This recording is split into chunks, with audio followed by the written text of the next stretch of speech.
Hello and welcome. The world outside, with its noise and its urgency, can now begin to fade away. It is time to find comfort and to let your mind drift into a quieter space. There is no need to concentrate, nothing to remember. Simply allow the story to unfold like the unrolling of a gentle scroll. Tonight, our journey takes us across the deep blue of the Mediterranean to the shores of Egypt. We arrive in a city of marble and light, a vibrant crossroads of the world, where the grandest ambitions of kings and the brightest minds of a generation converge. This is Alexandria, the pearl of the sea, watched over by its colossal lighthouse, a beacon for ships and for scholars alike. But we will not linger in its bustling markets or walk its wide boulevards. We seek a place of quiet reverence, a sanctuary built not of stone, but of words. We are heading to its heart, the intellectual core of the known world, the Great Library. There is nothing for you to do now but to relax and to listen. Your journey into sleep begins now. Our story begins in the year 250 BCE. During the reign of Ptolemy, the second Philadelphus, the second king of the Greek dynasty that ruled Egypt after the death of Alexander the Great, it is a golden age for the city of Alexandria. Under Ptolemy's lavish patronage, it has become the undisputed intellectual, cultural, and scientific capital of the Hellenistic world. It is to this glittering metropolis that a young man named Demetrios has just arrived, his long and dusty journey from his native Athens finally at an end. He stands on the deck of the ship, the scent of salt, spices, and damp earth filling the air, and stares in awe. Athens, for all its philosophical glory, feels like a provincial town compared to this. The sheer scale of the city is overwhelming. The great harbor is a forest of masts from across the known world.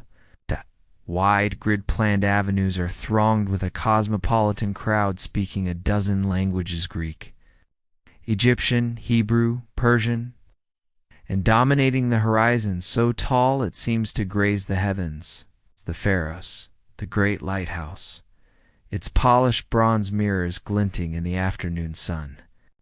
Demetrios is a philosopher, a student of the Lyceum in Athens, trained in the tradition of Aristotle. He has come to Alexandria not to trade goods, but to trade ideas. He carries with him a letter of introduction from his master in Athens and a single, precious scrawl, his own treatise on the nature of virtue. His destination is the dream of every scholar in his generation, the Musam, or Shrine of the Muses. He has heard the stories, of course, tales that sound more like myth than reality, of a community of scholars, paid for by the king, who live and work together, dedicating their entire lives to research, debate, and the pursuit of knowledge, with all the world's learning at their fingertips. After navigating the bustling city, he finds his way to the Bruchion, the royal quarter, where the Musam is located. He passes through an archway, and the noise of the city instantly recedes, replaced by a profound and scholarly peace. He finds himself in a vast complex of gleaming white buildings connected by colonnades and shaded walkways. He sees men in simple Greek robes walking in pairs, deep in conversation, their brows furrowed in thought. He hears the faint sounds of a lyre being plucked from a distant room, and the drone of a lecturer's voice from an open-air classroom. This is not just a building. It is an ecosystem of intellect. There are botanical gardens for the study of plants, a small observatory for charting the stars, halls for dissection and the study of anatomy, and a great dining hall where the scholars take their meals together. It is a paradise for the mind, a place where the only duty is to think. At the heart of the Musam, and the true reason for its fame is the institution that Demetrios has come to serve, the Great Library. He is led by an older priest to its entrance. There is no grand, imposing facade, but a simple, elegant portico. Stepping inside, Demetrios is overcome by two sensations. The cool, still air and the scent is a smell he knows intimately, but has never experienced on such an immense scale, the dry, slightly sweet, and earthy aroma of old papyrus. It is the scent of 1,000 years of human thought, concentrated in one place. The room he enters is a long, high-ceilinged hall. Sunlight streams in from tall, narrow windows near the roof, illuminating dust motes dancing in the silent air. Along the walls, from floor to ceiling, are rows upon rows of wooden alcoves, or armoria, and in each alcove are nestled dozens, sometimes hundreds, of papyrus scrolls. They are stacked neatly, their pale forms a stark contrast to the dark wood of the shelves. Demetrios has seen private libraries in Athens, collections of a few hundred scrolls kept in chests. This is something else entirely. It feels less like a room and more like a landscape, a vast, silent forest of accumulated knowledge. He is told that this is merely one of 10 great halls, and that the library currently holds over 500,000 scrolls. The number is so vast, it is almost meaningless. It is not a collection of books. It is a collection of everything ever written. His guide explains the life of a scholar at the Museum. Demetrios will be given a stipend by the royal treasury enough to live comfortably. He will be provided with a room and will take his meals in the communal dining hall. He will be exempt from all taxes. In return, he is expected to do one thing: contribute to the intellectual life of the institution. This could mean conducting his own research, teaching students, or, for those with the right skills, working as a librarian, a role that is less about stamping books and more about being a master curator of this immense treasure. Demetrius's first days are a blur of intellectual ecstasy. The daily routine is a scholar's dream. He rises early and walks in the peripatos, the covered walkway that encircles the main courtyard, engaging in conversation with a geometer debating the properties of a cone, or a poet discussing the meter of a lost work by Sappho. He takes his midday meal in the Great Hall, a lively affair where the great minds of the age argue and share their latest findings. Here, a physician might discuss a new surgical technique, while an astronomer unveils a new theory about the movement of the planets. But it is in the library itself that his true purpose lies. His letter of introduction and his own scholarly work have impressed the chief librarian, a man named Zenodotus. Attia Demetrios is assigned to work within the library to begin the slow, meticulous, and profoundly important work of a keeper of scrolls. TA's first task is not to read for his own pleasure, but to learn the system. He learns that each scroll has a small dangling tag made of parchment or papyrus tied to its end. This is the syllabus. On it is written the name of the author, the title of the work, and the first few words of the text to aid in identification. These tags are the simple but brilliant innovation that allows a scholar to find what they are looking for without having to unroll dozens of scrolls. To be a librarian here, Demetrius realizes, is to be an architect of order, a cartographer mapping the entire universe of knowledge. Demetrius's initial training is not one of grand intellectual debates, but of humble, methodical orientation. To be a librarian here is to first learn the library as a physical entity, to understand its geography, its rhythms, and its silent, unwritten rules.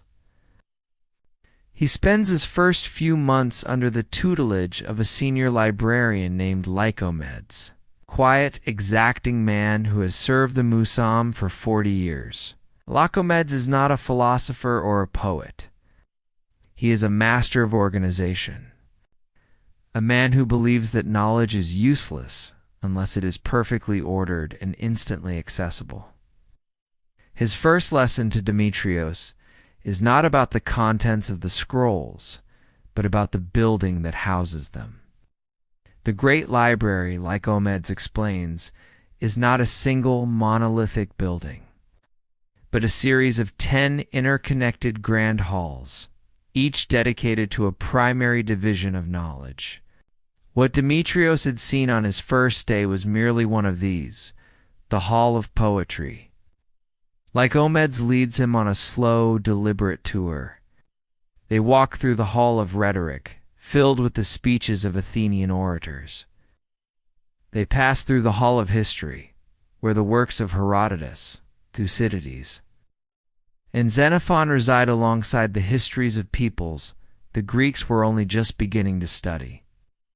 Each hall has its own distinct, almost imperceptible atmosphere, a unique quality of silence shaped by the subject matter it contains. The silence in the Hall of Mathematics feels different from the silence in the Hall of Philosophy. One is the silence of abstract certainty, the other, the silence of eternal questioning. The design of the halls is a marvel of functional architecture. There are no vast open spaces for communal reading. Instead, the focus is on the storage and preservation of the scrolls. The great shelves, the armaria, are built directly into the thick stone walls, creating deep, shaded alcoves that protect the papyrus from the direct, bleaching glare of the Egyptian sun.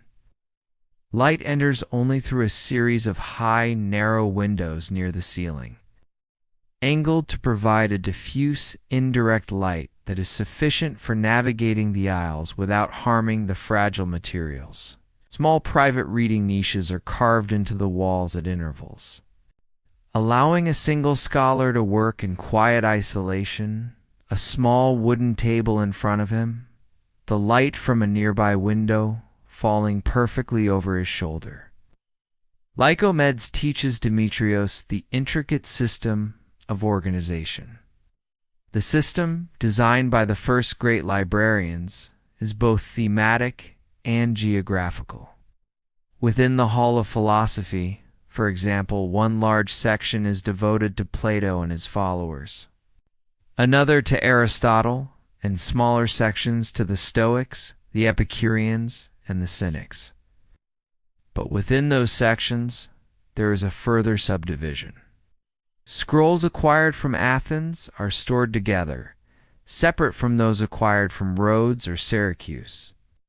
This is crucial, like Lycomedes stresses, because it allows scholars to trace the lineage of a text. To compare a copy made in one city-state with a copy from another, aiding in the vital work of textual criticism, the physical handling of the scrolls is itself a craft, governed by strict rules.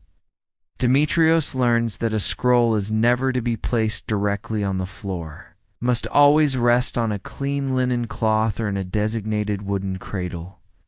When reading, one must unroll from the left and roll up from the right, keeping the papyrus under a gentle, even tension to prevent creasing.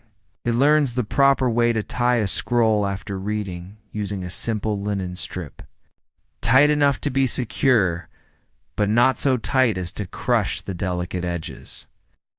These are the small, essential rituals that protect the collection from the cumulative damage of daily use. One of Demetrios's primary duties in this early stage is what Lycomedes calls the census of the shelves. At regular intervals, a team of junior librarians must physically verify the entire collection. Demetrios is assigned a section in the Hall of History. He is given a wax tablet on which is inscribed a copy of the official catalog for that section. His task is to go shelf by shelf, alcove by alcove, and compare the scrolls physically present with the list on his tablet. He takes down a scroll, checks its syllabus tag against the entry on his list, notes its physical condition in a separate column, and places it back. The work is monotonous, repetitive, and deeply unglamorous. He spends entire days in the quiet, dusty aisles, the only sound the soft rustle of papyrus and the scratch of his stylus on the wax. But through this slow, methodical process, he becomes intimately familiar with his small corner of the library. He learns the feel of different types of scrolls, the particular weight of a long historical work versus a slim biographical sketch. He begins to recognize the handwriting on the syllabus tags, associating a particular scribal hand with a particular collection. He is building a tactile, physical relationship with the knowledge he is charged with protecting. During one of his census days, he makes a small but significant discovery. He is checking the section on the Persian Wars. The catalog lists 3 scrolls for a minor work by a little-known historian. On the shelf, however, he finds 4. The 4th scroll has no syllabus. Its tag has been lost. It is an anonymous, uncatalogued work. For a moment he feels a thrill, the hope that he has discovered a lost text. He takes the scroll to a reading niche and carefully unrolls it. He reads the first few passages. The style is familiar, the content a dry recitation of troop numbers and supply lines. He compares it to the scroll next to it, the catalogued work by the minor historian. He quickly realizes that it is not a new work at all. It is simply a second unlabeled copy of the same text. His discovery is not a lost masterpiece, but a simple clerical error. A tag has fallen off, and a duplicate copy was never properly recorded in the catalog. Yet this small event is a crucial part of his education. He understands now that the grand, orderly system of the library is not a static, perfect thing. It is a constant work in progress, a system that requires unending vigilance to maintain. He takes the unlabeled scroll and the wax tablet to Lycomeds. The old librarian shows no surprise. He shows Demetrios the proper procedure, how to request a new syllabus from the scriptorium, how to make a formal annotation on the master catalog to record the existence of the duplicate, and how to create a cross-reference. Through these mundane tasks, Demetrios comes to appreciate the profound, almost philosophical, importance of order.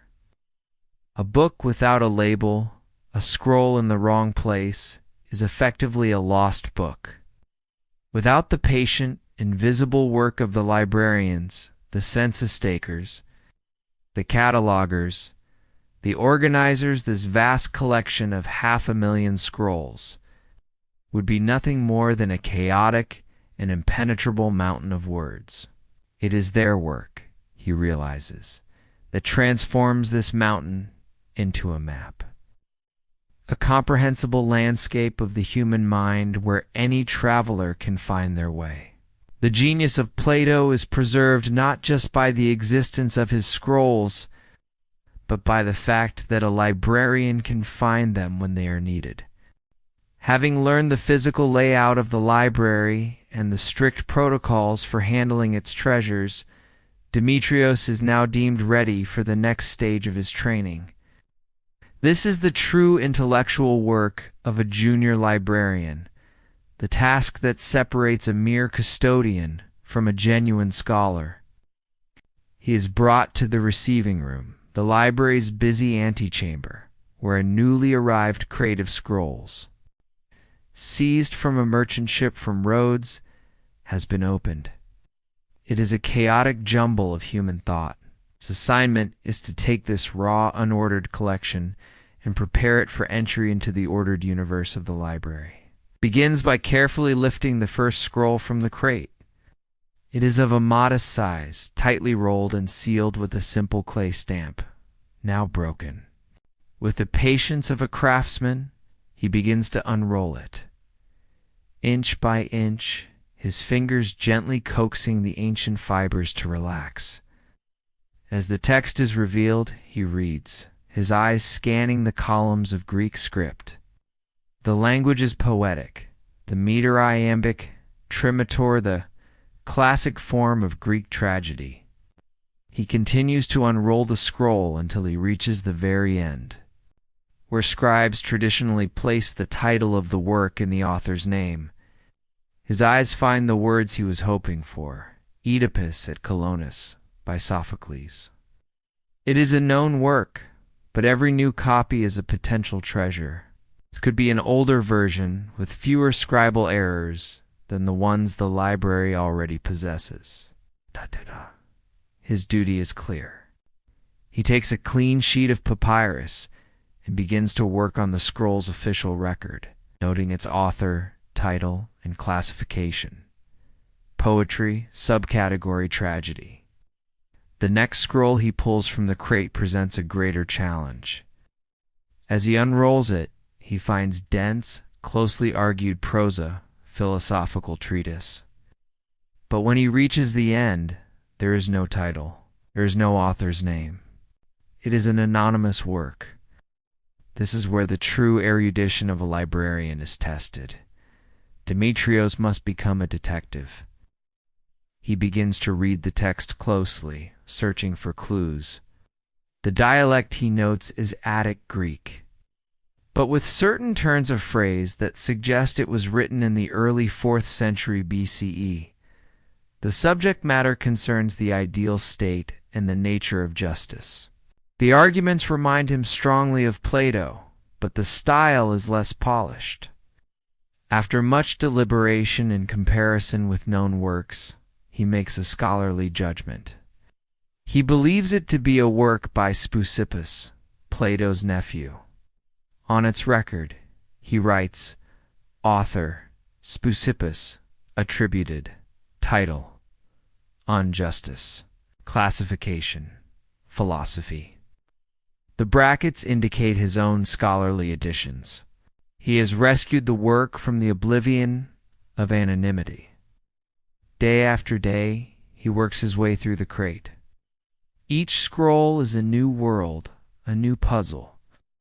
He finds a dry, technical manual on the construction of siege engines, which he classifies under military arts. He unrolls a collection of private letters from a merchant full of details about the wine trade in the Aegean, which he classifies under history, recognizing its value for future economic historians. He finds a book of medicinal recipes and herbal remedies, which he routes to the physicians of the Musam for their expert opinion before classifying it under medicine. For each scroll, once his analysis is complete, he performs the final, meticulous step. He takes a small, fresh strip of parchment and a pot of fine black ink. With his neatest, clearest handwriting, he creates the syllabus, the small tag that will be its public identity. He writes the author, the title, and the classification. He then carefully re-rolls the scroll, ties it with a linen strip, and loops the new tag around it. He places the finished scroll on a designated tray, ready to be sent to its proper hall and its proper shelf. At the end of the week, the crate is empty. On the table next to him is a neat collection of several dozen scrolls, all clean, identified, and tagged. It is a small but perfect microcosm of the library's grand purpose. He has taken a chaotic sample of the world's intellectual output and transformed it into a structured, accessible, and preserved collection of knowledge. It is quiet, patient, and largely invisible work. But as Demetrios looks at the fruits of his labor, he feels a profound satisfaction that is deeper than the thrill of philosophical debate. He has not just read knowledge, he has helped to build its eternal home.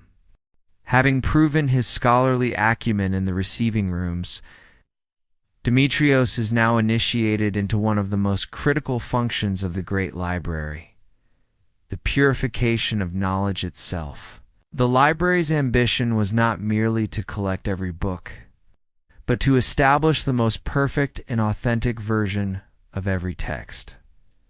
Generations of copying by hand had introduced a sea of errors into the great works of the past.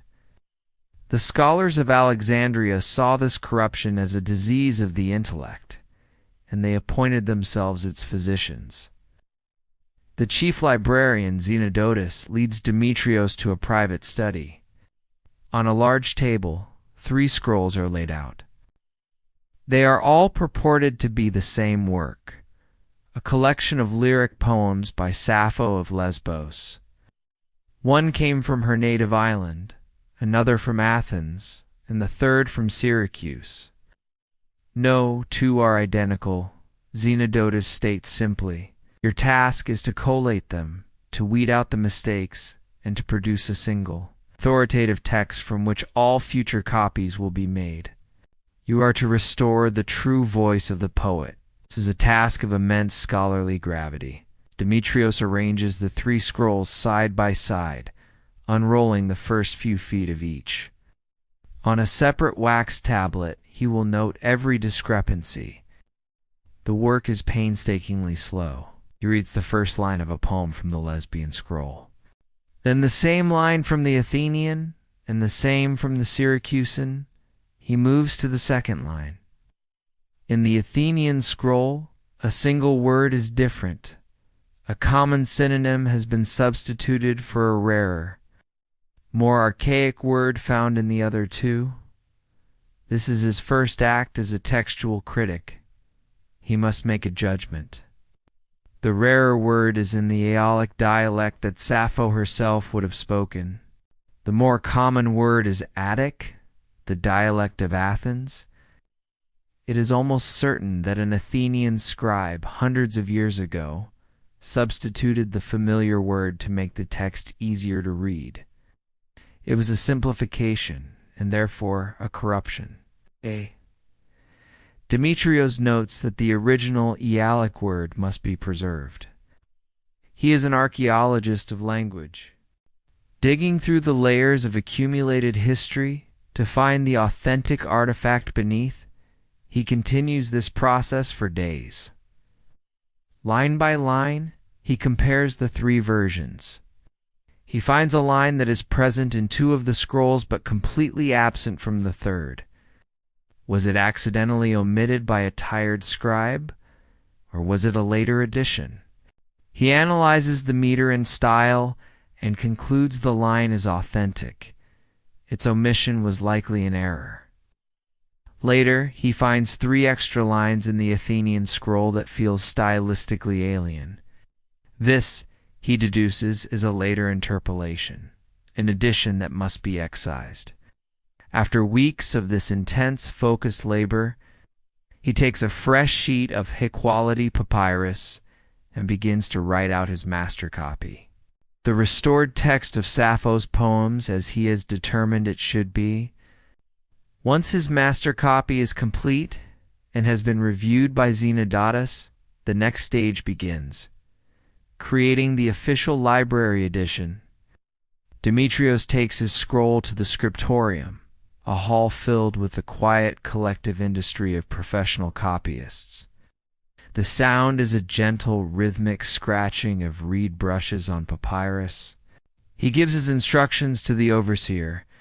10 copies are to be made on the finest papyrus in the clearest possible script. The work is assigned to a senior scribe whose hand moves with a steady, practiced grace. When the first copy is complete, it is brought back to Demetrios for verification.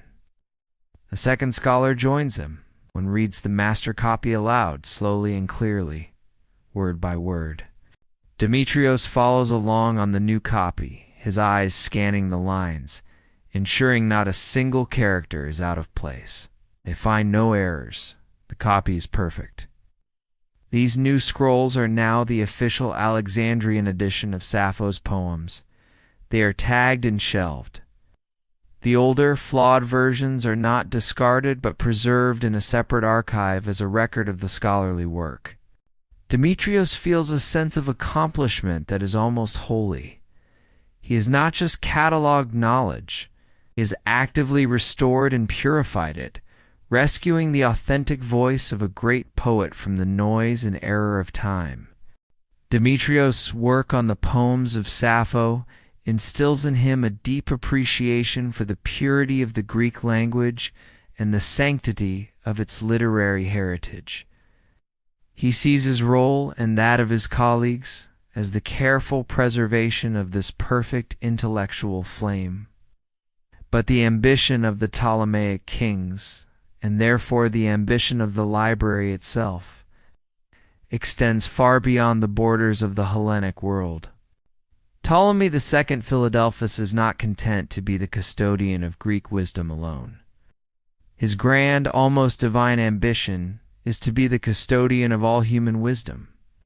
This requires the most difficult and profound of all scholarly endeavors, the act of translation. One day Demetrios is summoned by the chief librarian for a task entirely different from his previous work. He is not to edit a Greek text, but to act as a consultant for one of the most ambitious projects ever undertaken by the Musam. He is to assist the great committee of translators working on the sacred texts of the Jews. He walks to a separate, quieter wing of the Musam, a series of studies reserved for this monumental task. Here the air is different. The scholarly debates are conducted in both Greek and Hebrew, and the very nature of the knowledge being handled is of a different order. The project is the talk of the scholarly world. According to the story that circulates through the halls, King Ptolemy, at the urging of the library's founder, wished to have a perfect Greek translation of the ancient and powerful laws of the Jewish people to add to his collection. An embassy was sent to the high priest in Jerusalem, bearing lavish gifts. In response, 72 elder sikhs from each of the 12 tribes of Israel were chosen for their wisdom and their mastery of both Hebrew and Greek. These venerable scholars were brought to Alexandria to undertake the translation. Demetrios finds a group of them working in a sunlit room.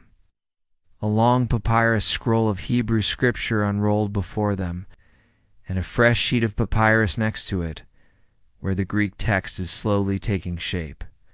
An older Jewish scholar, a man named Eleazar, greets him warmly. Their immediate problem, he explains, is not one of grammar, but of concept. They are translating a passage that describes the nature of their God, and they are struggling to find the right Greek words. How Eleazar asks Demetrios, his finger tracing the blocky Hebrew letters. Do we translate the name of a God who is one, who has no form, who has always existed? And who is the creator of all things, for an audience that worships a pantheon of gods who squabble, who have human bodies, and who were themselves born from earlier gods? This is the core challenge of their work. It is not about finding equivalent words, but about building a bridge between two entirely different universes of thought. Demetrios, trained in the nuances of Greek philosophy, begins to suggest terms. For the concept of God as the ultimate ruler, he suggests the word Kyrios, or Lord, a term of respect and authority familiar to the Greeks. For the sacred and ancient laws, he suggests nomos, the Greek word for law, but imbued with a sense of divine order. They spend the entire afternoon in a slow, careful dialogue, a delicate negotiation between languages and worldviews. Demetrios explains the subtle connotations of a Greek philosophical term, and Eleazar explains the deep historical and spiritual weight of a Hebrew one. Together, they search for the closest possible approximation, the least imperfect reflection of the original meaning. Demetrios is humbled by the experience. He realizes that translation is perhaps the most difficult of all intellectual arts. It requires not just linguistic skill, but a deep empathy for another culture, a willingness to step outside one's own way of thinking and inhabit another. The result of this grand project, which would come to be known as the Septuagint, would be one of the most influential texts in human history. The bridge that allowed the stories and ethics of the Hebrew Bible to flow into the stream of Western civilization. This great translation project is not an isolated event. It is part of a wider policy of intellectual acquisition. In another study, Demetrios consults with an Egyptian priest named Manado. Manado is a man who stands with a foot in two worlds. He is a traditional priest, literate in the ancient hieroglyphs and hieratic scripts of his people. But he is also fluent in Greek and comfortable in the scholarly environment of the Musam.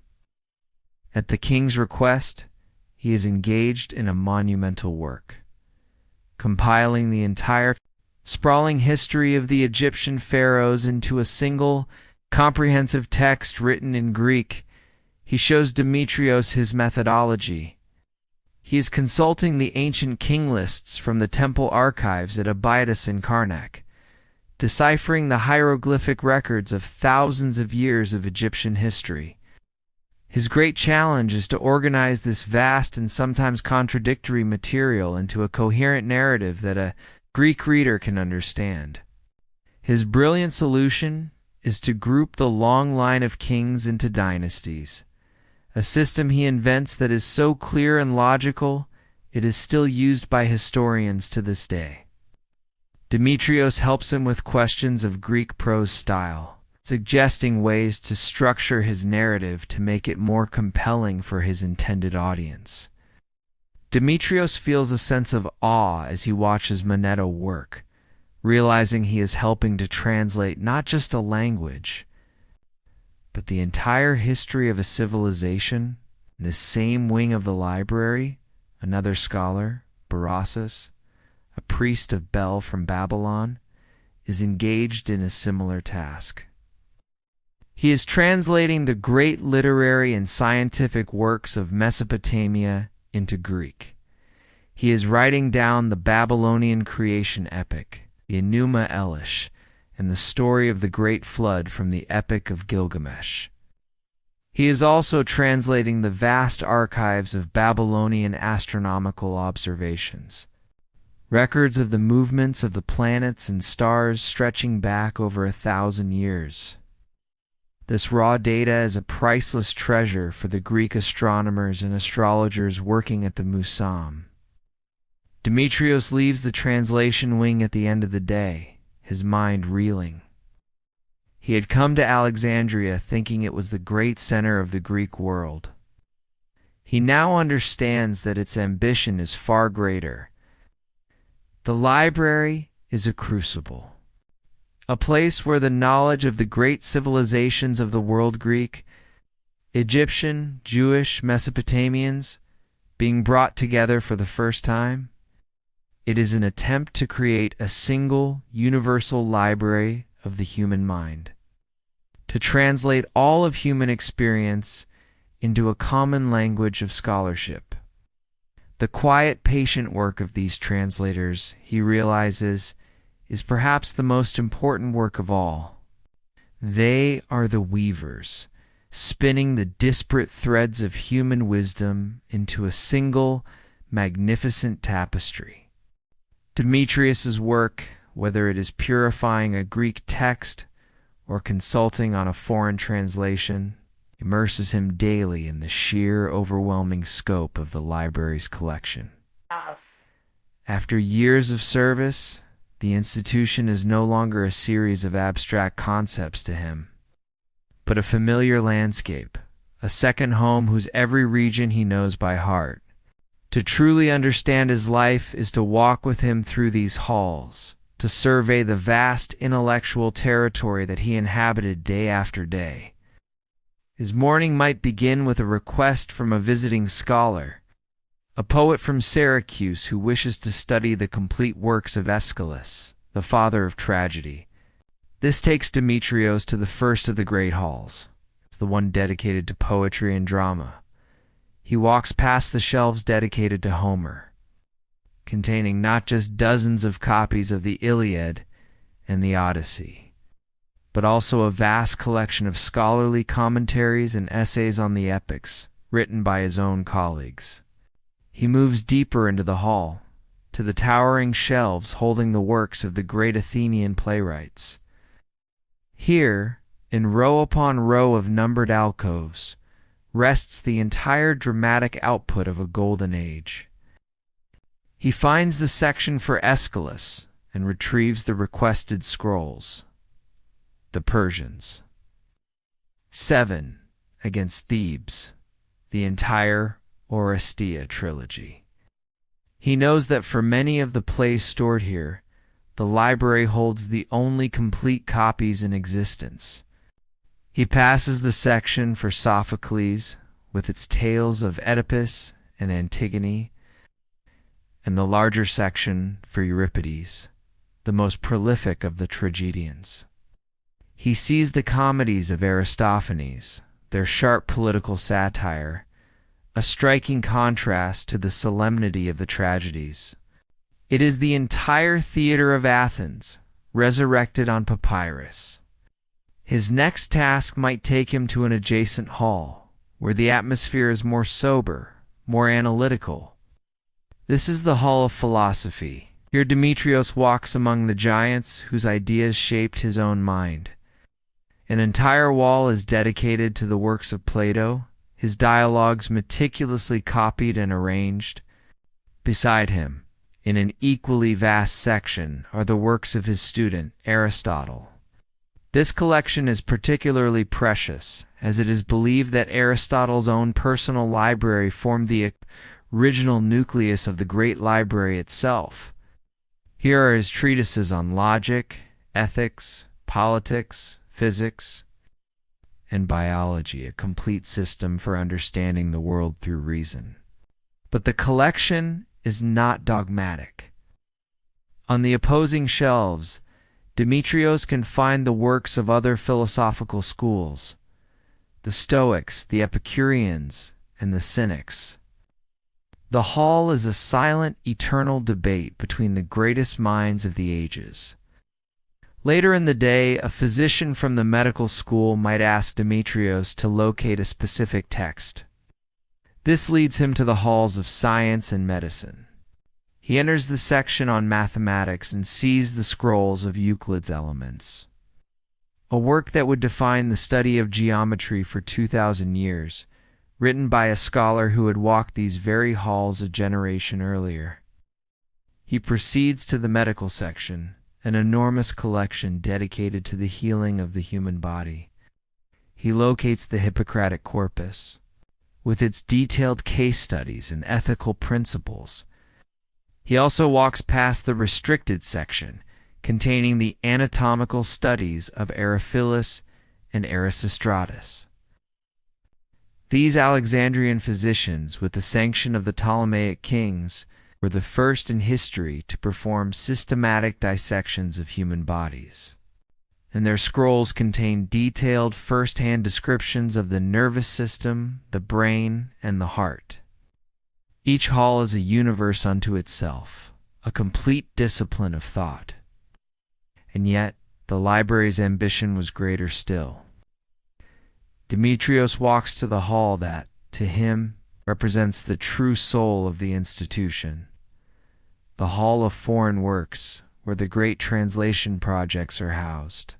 Here he can see the fruits of the labor he had consulted on years before, the completed Septuagint, the Greek translation of the Hebrew Bible, the histories of the Egyptian priest Monoto, the astronomical records of the Babylonian priest Berassus. It is a testament to a revolutionary idea that all knowledge from all peoples was worth preserving, studying, and comparing. As evening falls, Demetrios leaves the halls, his mind saturated with the thoughts and discoveries of a dozen civilizations. He has not simply been fetching scrolls, is journeyed through the poetry of Athens, the logic of the Lyceum, the science of the Musam, and the ancient wisdom of Judea and Babylon. He reflects on the staggering, almost hubristic ambition of it all, to gather the entire memory of humankind in one place. And he, Demetrios, is one of its humble yet essential caretakers. Demetrios comes to understand a profound truth about his new home.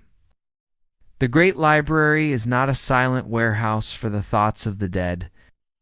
It is a living, breathing organism, a laboratory for the creation of new knowledge. The 500,000 scrolls are not the end product, they are the fuel. The true purpose of the Musam was to gather the most brilliant minds of the generation, free them from the mundane worries of making a living, and provide them with the collected wisdom of the past, so they might use it to build the future. To be a librarian here was to have a front row seat to the very cutting edge of human discovery. One of the most remarkable examples of this process begins with a simple inquiry. A junior scholar, tasked with organizing geographical texts, mentions a curious passage he found in a scroll originating from the city of Syene, in southern Egypt. The passage notes that on the day of the summer solstice at noon, the sun's rays shine directly to the bottom of a deep well, casting no shadow. This means the sun is perfectly vertically overhead. It is an interesting but seemingly minor observation. However, in the hands of the current chief librarian, a brilliant and endlessly curious man named Eratosthenes, this small piece of data becomes the key to measuring the world. Demetrios sees Eratosthenes and his assistants at work in the main courtyard of the Musam on the next summer solstice. They have erected a tall, slender obelisk with a perfectly flat base. Throughout the morning, they carefully measure the length of the shadow it casts. At precisely noon, the moment the sun is at its highest, they make their most critical measurement. In Alexandria, unlike in Syene, the obelisk casts a distinct shadow. This simple, observable fact is the foundation of a revolutionary idea. Eratosthenes, a man of profound geometric insight, understands what this means. The surface of the earth cannot be flat. If it were flat, the sun's parallel rays would strike it at the same angle everywhere. The difference in the shadows means the earth is a sphere. This insight alone is staggering, but Eratosthenes does not stop there. He uses the library's vast resources to take the next step. He sends for the scrolls containing the official measurements of the royal surveyors. Finding the most accurate possible distance between Alexandria and Syene. Then, using simple geometry, he measures the angle of the shadow in Alexandria. It is about 7 degrees, which he calculates is roughly 1/50th of the 360 degrees of a full circle.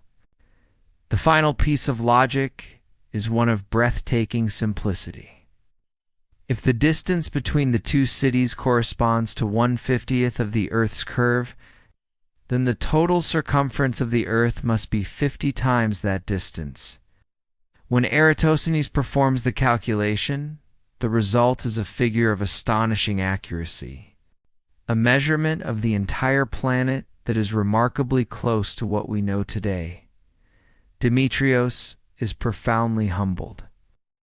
Here was a man who, without ever leaving Egypt, using only a stick's shadow, a piece of old data from a scroll, and the pure power of human reason had accurately measured the size of the whole world.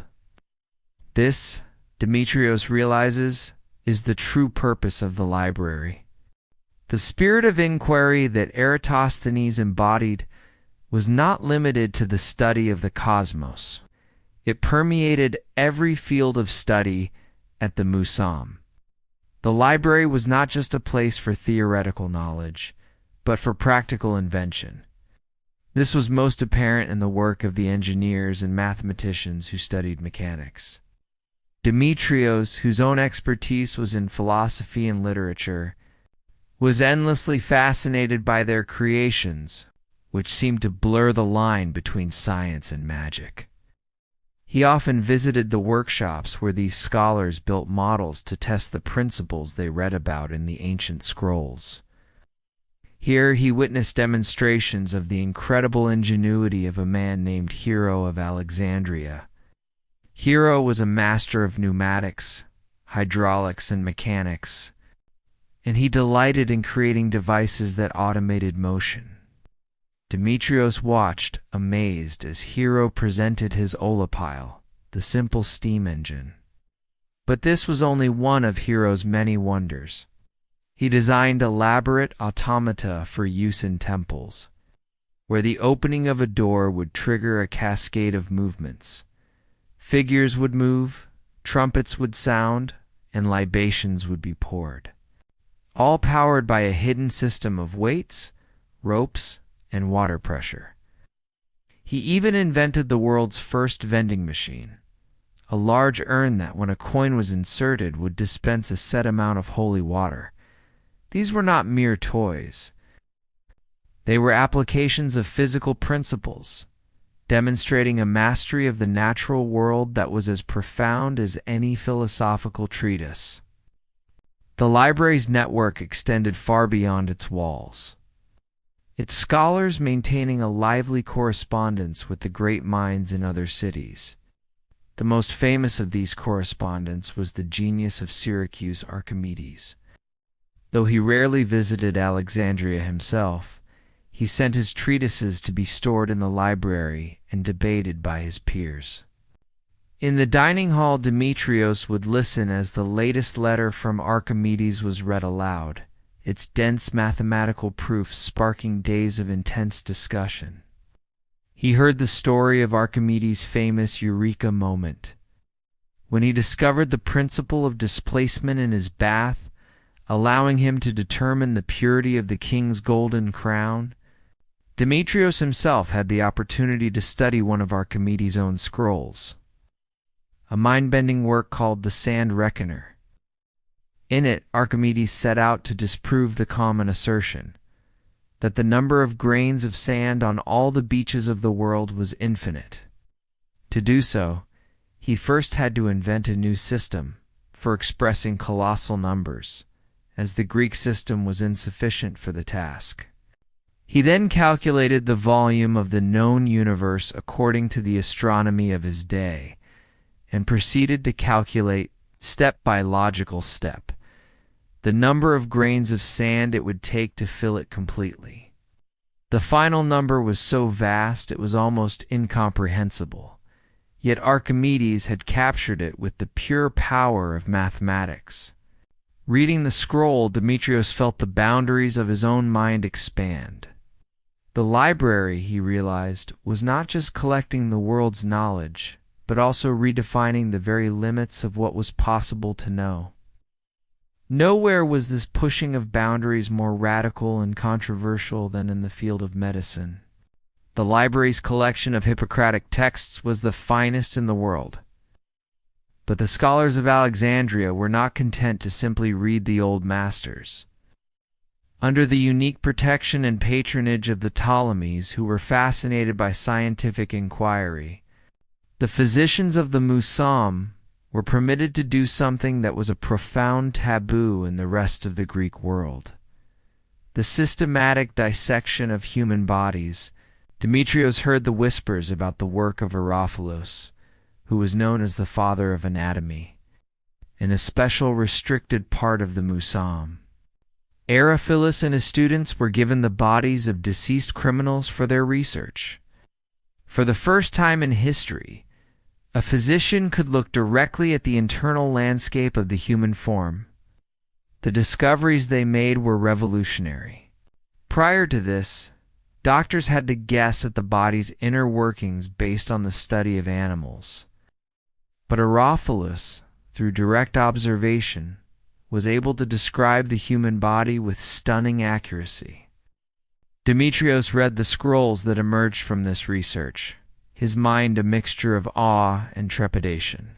Herophilus was the first to correctly identify the brain, not the heart, as the seat of the intellect.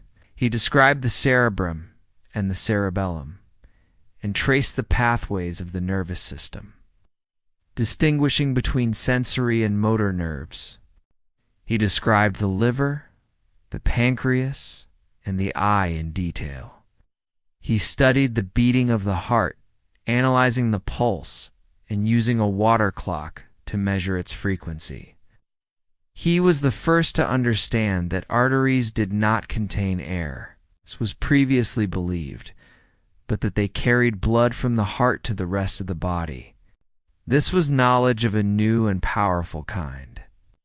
It was gained not from reinterpreting an ancient text, but from looking directly at the thing itself, without prejudice or preconception. It was, in its own way, as courageous as the voyage of any explorer.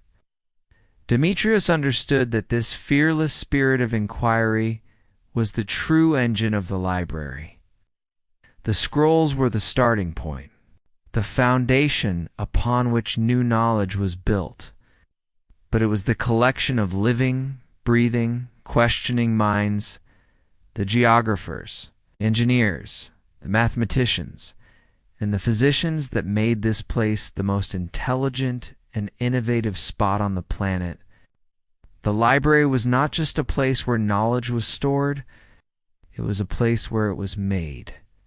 The life of Demetrios within the museum is one of immense intellectual reward, witnessing the birth of ideas that will shape the future. The library feels like the center of the universe, a permanent, unshakable citadel of reason. And yet, as the years pass and his understanding of the institution deepens, he begins to perceive a disquieting truth. This great sanctuary of knowledge, for all its marble columns and royal funding, is an exquisitely fragile place. Its existence is a constant, quiet struggle against the persistent forces of decay, both physical and political. The first of these battles is fought daily against the slow, creeping enemies of the written word. During a routine inspection of a lesser-used storage room, Demetrios discovers a scroll jar whose seal has been compromised.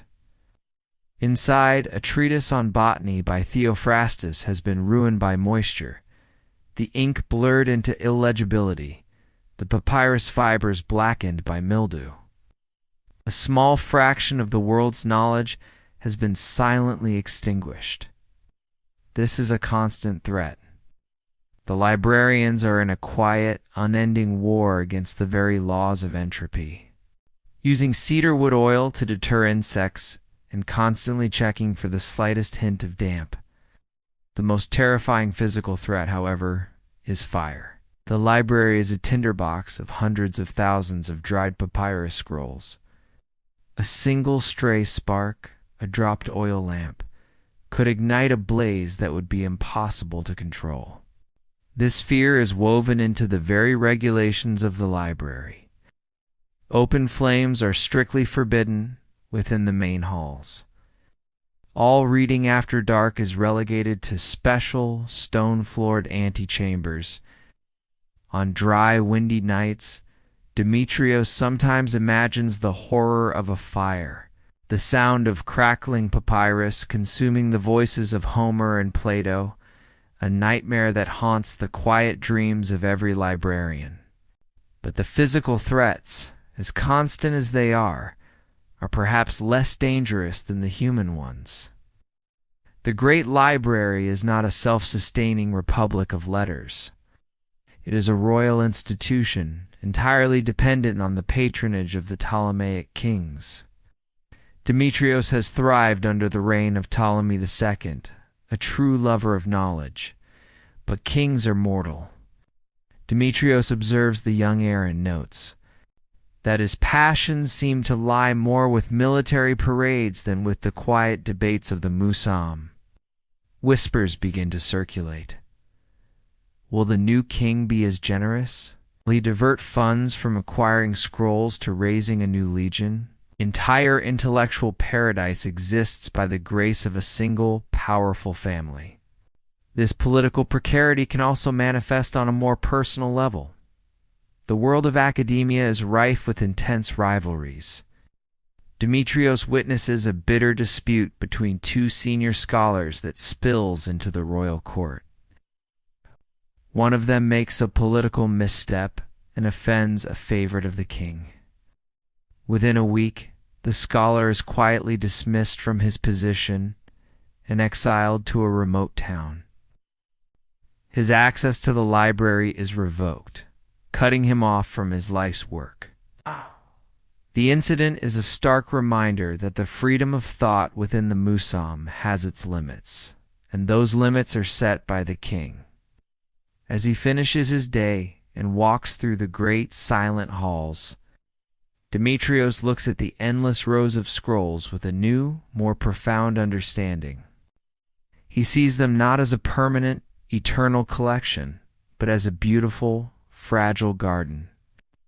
It is a garden that requires constant, vigilant tending, lest it be consumed by the weeds of physical decay or trampled by the careless feet of political power. His role, he now understands, is not just to be a scholar, but to be a guardian, a protector in a quiet, unending battle against the forces that threaten to return the world to darkness and ignorance. Decades flow by as quietly and relentlessly as the great river outside the city walls. The world changes. Kings die, and new ones are crowned. But within the sanctuary of the Musam, the pursuit of knowledge provides a kind of timeless continuity. Demetrios is now an old man. The dark hair of his youth has thinned and turned the color of fine sand, and his face is a roadmap of a lifetime spent in deep concentration. He is one of the last of his generation, a senior fellow of the Musam, a living repository of the library's history and its most cherished traditions. His role has evolved far beyond the day-to-day tasks that once defined his life. He no longer processes crates of newly acquired scrolls, nor does he spend his days collating texts. His official title is that of Chief Grammarian, but his true function is that of a sage. Ow. His value lies not in what he does, but in what he knows. A typical day for Demetrios now begins with a consultation. A young scholar might bring him a fragment of a very early poet, and Demetrios, drawing on a lifetime of reading, can identify the author's style from just a few lines. Much of his time is now dedicated to his own great work, his magnum opus. For the last 30 years, he has been composing a comprehensive history of Greek philosophy. It is a monumental undertaking, a work that only a scholar with access to the full resources of the Great Library could even attempt. A junior scribe is assigned to him, whose job it is to take the text from his wax tablets and copy it onto the final papyrus scroll. It is a slow, methodical process, the culmination of a life dedicated to reason. But his most important role, the one he has come to cherish above all else, is that of a teacher. He presides over the final stages of a young scholar's education. He sits with his students in a quiet garden within the Musam, and he challenges them. He pushes them not just to learn what the books say, but to think critically, to compare sources, to question even the most revered authorities. He teaches them that the library is not a temple for the worship of old ideas, but a gymnasium for the training of the mind. He warns them of the intellectual sins he has witnessed in his long life. The arrogance of the scholar who ignores contradictory evidence and the temptation of intellectual dishonesty. He cautions them against the greatest failure of a scholar, the refusal to admit when one is wrong. The purpose of their life here, he tells them, is not to be right, but to get closer to the truth, a journey that requires humility above all else. As the sun begins to set, Demetrios often concludes his lessons and simply watches. He sees the next generation of scholars, their faces bright with youth and intelligence. Locked in the same passionate debates he had with his own friends 60 years earlier, the fire of curiosity is still burning brightly. He feels a profound sense of peace. He has not had children of his own, but these students are his intellectual heirs. He has poured his knowledge, his experience, and his wisdom into them. He has become a part of the library's living memory. He is no longer just a caretaker of the scrolls. He is a guardian of the flame itself, and he knows with a quiet certainty that he is leaving it in good hands. The life of an elder scholar in the Musam is one of serene routine and intellectual contemplation. Yet, this peace is occasionally punctuated by solemn reminders of the fragility Demetrios has come to understand so well. One morning, a young librarian approaches him, his face pale with distress. He carries a small sealed cedar wood scroll case. "Master Demetrios," the young man says, his voice a whisper. "We found this during an inspection of the lower archives. The seal on the jar was compromised." Demetrios leads the young man to his private study. He recognizes the markings on the case. It belongs to a very old and precious collection, the complete works of the tragedian Aeschylus. The scroll inside should be the only known copy of Aeschylus's satyr play, Proteus, the lost final piece that followed the great Orestia trilogy. With the utmost care, he opens the lid. The scent that emerges is not the familiar, dry perfume of healthy papyrus, but the damp, earthy smell of decay. The scroll is a blackened, brittle husk. The outer layers crumble into a fine, dark powder at the slightest touch. Dark spots of mildew cover its surface like a shroud. Still, he must perform his duty. He takes a brush made of the softest camel hair and tries to dust away the layers of decay, but there is nothing. The moisture has done its work completely, turning the once strong plant fibers into a fragile carbonized mass. The text is gone. The play has vanished from the world as if it had never been. For a long moment, Demetrios simply stares at the wreckage.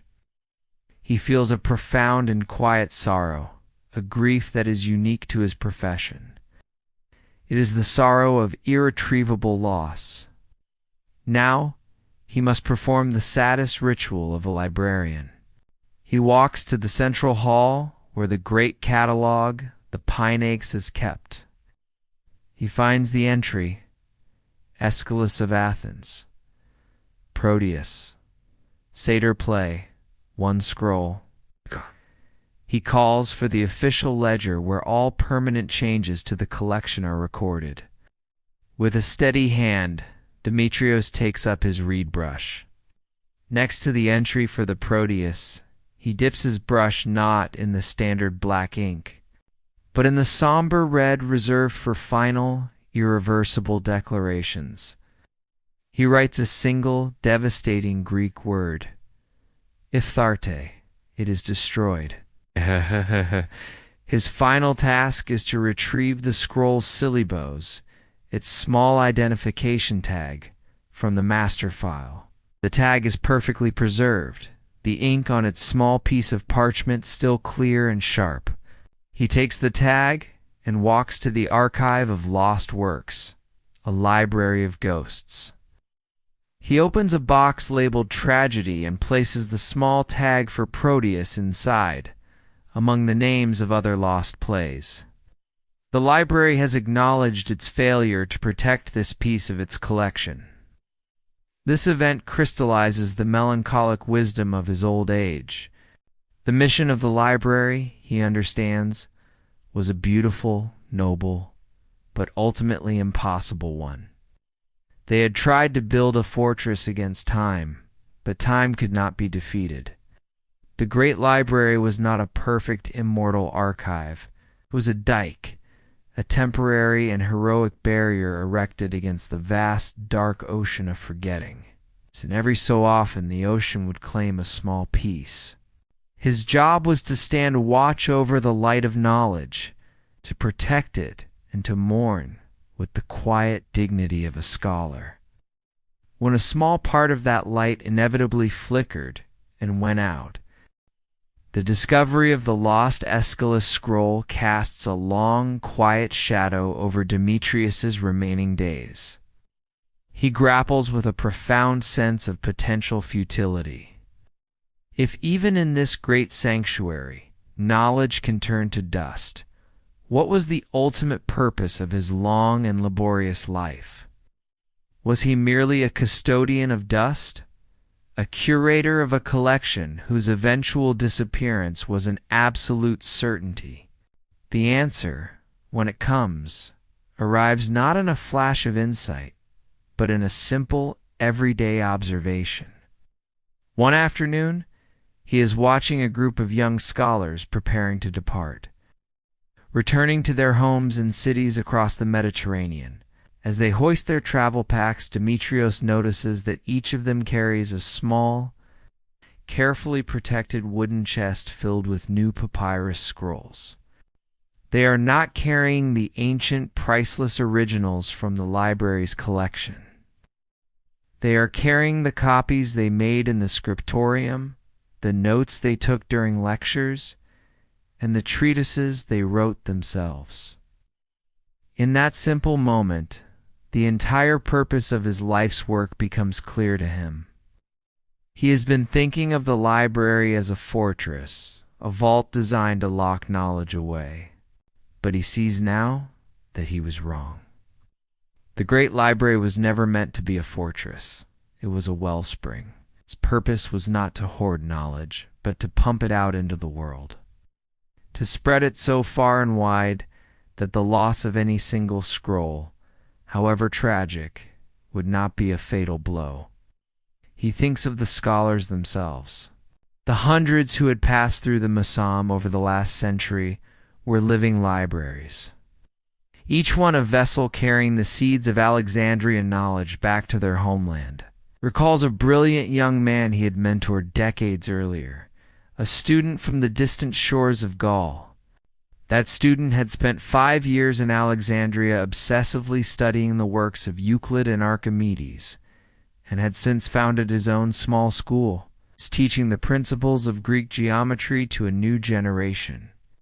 The knowledge was no longer contained only in the master scrolls, was alive and growing in a place hundreds of miles away.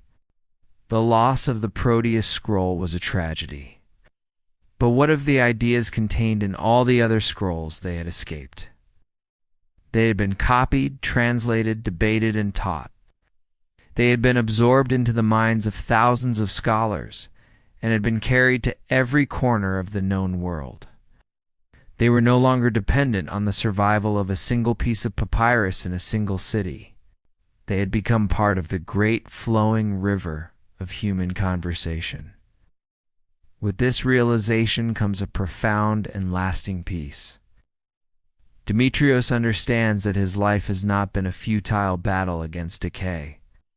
He has been a gardener, tending to the seeds of knowledge in the world's greatest greenhouse.